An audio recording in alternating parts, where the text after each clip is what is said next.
Hello everyone, good morning all of you. Welcome to maths वाला by Ranjit Verma. चलिए sir, आज हम बेसिकली बात करते हैं एक्सरसाइज 5.3 के क्वेश्चन नंबर 3 के 6th पार्ट से शुरू करेंगे। तो ध्यान से देखिए, आपको क्वेश्चन है इन पेज में गिवन है a equal to 2, d equal to 8 and sn equal to 90 दे रखा है। तो हमें फाइंड आउट करना है n एंड और an फाइंड आउट करना है। तो आपको सर a मींस a भी फर्स्ट टर्म दिया गया, कॉमन डिफरेंस दिया गया और sn दिया गया। तो sum of nth term of an ap का कॉन्सेप्ट यूज करेंगे। तो sum of nth term of an AP जो आपका होता है सर, वो आपको बताया गया है Sn is equal to n by two times of a plus n minus 1 into D होता है। अब यहाँ पे Sn की वैल्यू आपको गिवन है सर 90 है, n बाई टू हो गया into 2 times of a, n आपको फाइंड आउट करना है, d आपको पता है सर 8 है।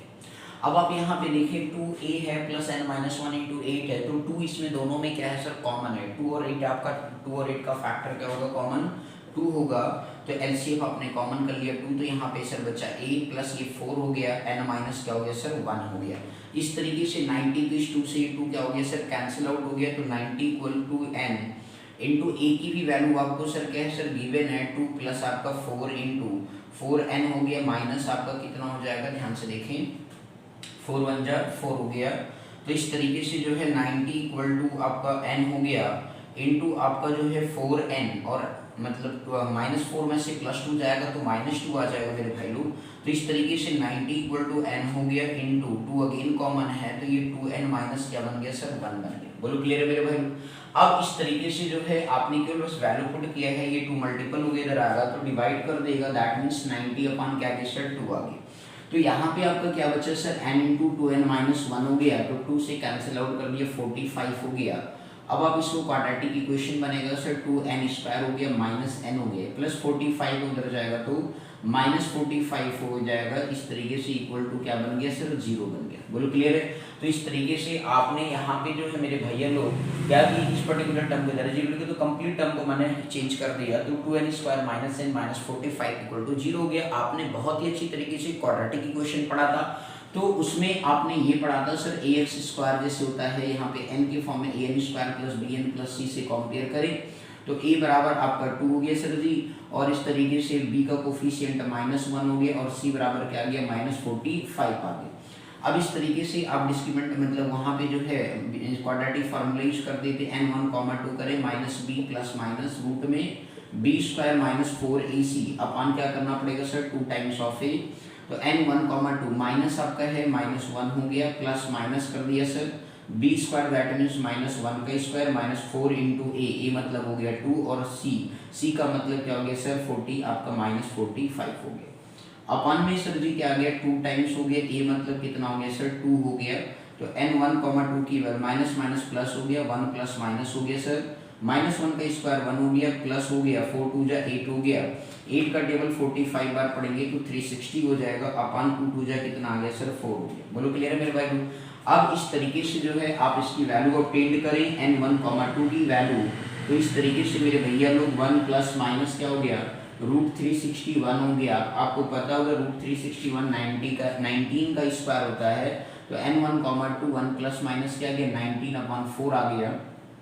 अब आप यहाँ पे क्या कर सकते हैं सर, ध्यान दीजिएगा, आप पॉजिटिव साइन टेक करेंगे, और जब आप पॉजिटिव साइन टेक करेंगे तो n1 मतलब 1 प्लस 19/2 आ गया, दैट मीन्स 20/2 आ गया, दैट मीन्स क्या आ गया सर मीन्स जो है आपका 4 है सॉरी, तो आपका 4 5 से कितना होता है सर 20 होता है। तो n की वैल्यू क्या आ गई सर आपका पॉजिटिव आ गया, मतलब 5 आ गया। और इस तरीके से निगेटिव साइन जब आप टेक करेंगे सर तो आपका यहाँ पे जो है n2 दैट मीन्स आपको जो है यहाँ पे जब फाइंड आउट करेंगे निगेटिव साइन तो 1 माइनस 19/4 दैट मीन्स क्या आ जाएगा सर माइनस 18/4 आ जाएगी, क्योंकि माइनस 19 प्लस 1 करेंगे तो माइनस 18 आएगा ना मेरे भाई बोलो।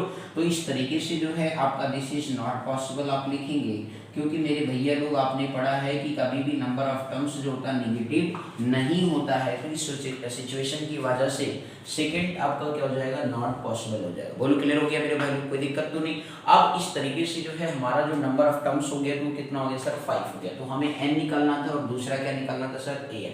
बोलो ये n निकालना समझ में आ गया। फिर जब भी n निकालने का सिचुएशन होगा तो इस तरीके से आपको क्वाड्रेटिक इक्वेशन फॉर्म करना पड़ेगा। और फिर आपको सॉल्व करना पड़ेगा। ओके सर जी, बोलो सर समझ में आ गई। अब चलिए सर आगे बात करते हैं। इसी का सेकेंड पार्ट हमें क्या करना है सर जी, ए एन इसमें निकालना है। तो ए एन निकालने के लिए क्या करेंगे वो ध्यान दीजिए। तो ए एन इक्वल टू आपके पास आ जाएगा A plus N minus one into D से ए एन मतलब आपको निकालना है। अब वैसे तो फिफ्थ टर्म हो गया, तो ए आपके पास कितना सर 2 है, एन आपको निकला हुआ सर 5 माइनस 1 हो गया, डी कितना सर 8 है।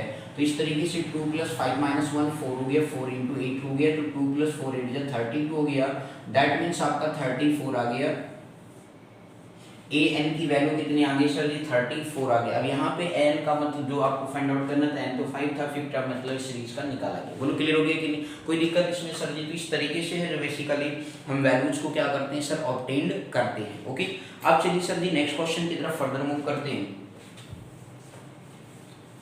बोलो आगे मेरे भाई लोग। तो इस तरीके से जब भी आपको एन की वैल्यू को फाइंड आउट करना हो, एन टर्म को निकालना हो, तो आप थोड़ी से माइंड का यूज करके घबराएंगे नहीं, बिल्कुल आसान तरीके से क्वेश्चन को सॉल्व करेंगे जैसा आपको सिखाया है। ओके, तो चलिए सर जी नेक्स्ट क्वेश्चन की तरफ फर्दर हम लोग मूव करते हैं और सीखते हैं आसान तरीके से। 7th पार्ट आपका सीखते हैं। क्वेश्चन थर्ड का 7th पार्ट आपके पास क्या है ध्यान से समझिएगा।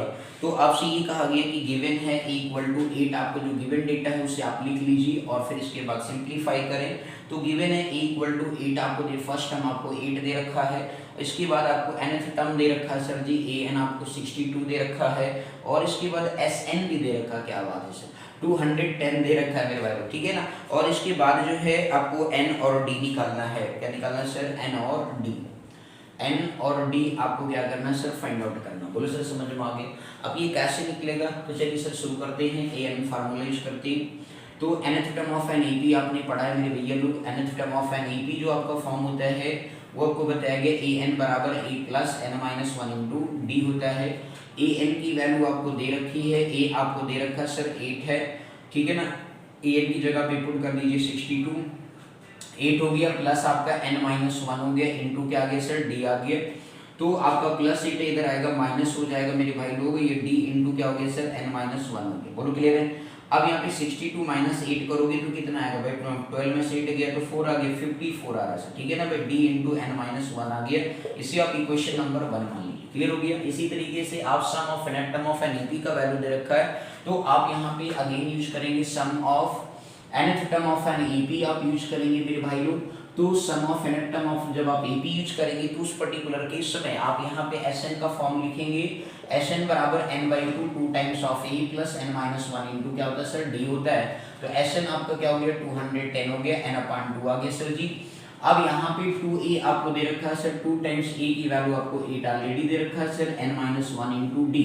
अब यहाँ पे आप देखिए सर जी 210 हो गया n बाई 2, आप यहाँ पे 2 इंटू 8 कितना होता है सर 16 होता है, प्लस आपका कितना हो गया n minus one into D हो गया। बोलो क्लियर है सर जी। अब मेरे भैया लोग ये डिवाइड में 2 है तो इधर जाएगा तो मल्टीपल हो जाएगा, 210 इंटू एन इंटू कितना आ गया 16 प्लस कितना आ गया भैया n minus one into D की वैल्यू देखिए सर यहाँ से 54 है, तो आप पुट कर देंगे फ्रॉम इक्वेशन फर्स्ट से आप वैल्यू रख देंगे sir n minus one into D की वैल्यू 54 आपने पुट कर दिया। तो ये 210 इंटू 2 हो गया n इंटू अभी आपका 6 मतलब 6 4 कितना होता है मेरे भैया लोग 10 होता है ना, और 5 on 6 70 आ गया सर, कितना आ गया 70। प्रोडक्ट में है तो आप इसे हटा दीजिए, प्रोडक्ट में तो इधर आएगा डिवाइड करेगा तो 210 इंटू 2 अपॉन कितना हो गया 70 और इक्वल टू n आ गया 0 से 0 7 3 जो आपका आ गया तो 3 इंटू कितना आ गया 2 आ गया, दैट मीन्स n बराबर कितना आ गया 6 आ गया। लो मेरे भाई n आपको निकालना था, कितनी बेहतरीन तरीके से आपको तरीका सिखाया गया, बोलो सर समझ में आ गई। अब इसके बाद जो है n की वैल्यू को इक्वेशन 1 में पुट कर दीजिए और आंसर टिक कर लीजिए। तो put the value of n आप लिखेंगे, put the value of n in equation number आप क्या करेंगे सर फर्स्ट में रख दीजिए। तो उस केस में 54 हो गया इक्वल टू d टाइम्स हो गया और n माइनस वन n की वैल्यू 6 माइनस वन हो गया तो 54 हो गया। तो इस तरीके से d into 6 minus one that means कितना आ गया भैया 5 आ गया सर, बोलो क्लियर है। तो 54 अपॉन कितना आ गया 5, ये आपका d की वैल्यू आ गई सर, बोलो क्लियर हो गया। तो d जो है आपका फ्रैक्शन भी हो सकता है, कोई दिक्कत की बात नहीं है, तो इसे मिक्स फ्रैक्शन भी कर लीजिए। 5 1 जा 5 10 हो गया 50 तो 5 मतलब 10 4/5 आपका ये d बन जाएगा सर, बोलो क्लियर है या नहीं, कोई दिक्कत सर इसमें किसी को। तो आपको इस तरीके से क्वेश्चन की क्या करनी थी सर सॉल्विंग करनी थी। तो आपने यहाँ पे इस तरीके से वैल्यू को क्या किया सर सॉल्व किया। तो आपके पास जो है वैल्यू ऑब्टेन्ड हो गई 62 माइनस 8 54 था, n-1 किया, दैट मीन्स 6 आया था, 7 3 जा 21, 3 into 2, दैट मीन्स ठीक है सर, बोल क्लियर हो गए। तो इस तरीके से आपको वैल्यूज को क्या करना होता है सर,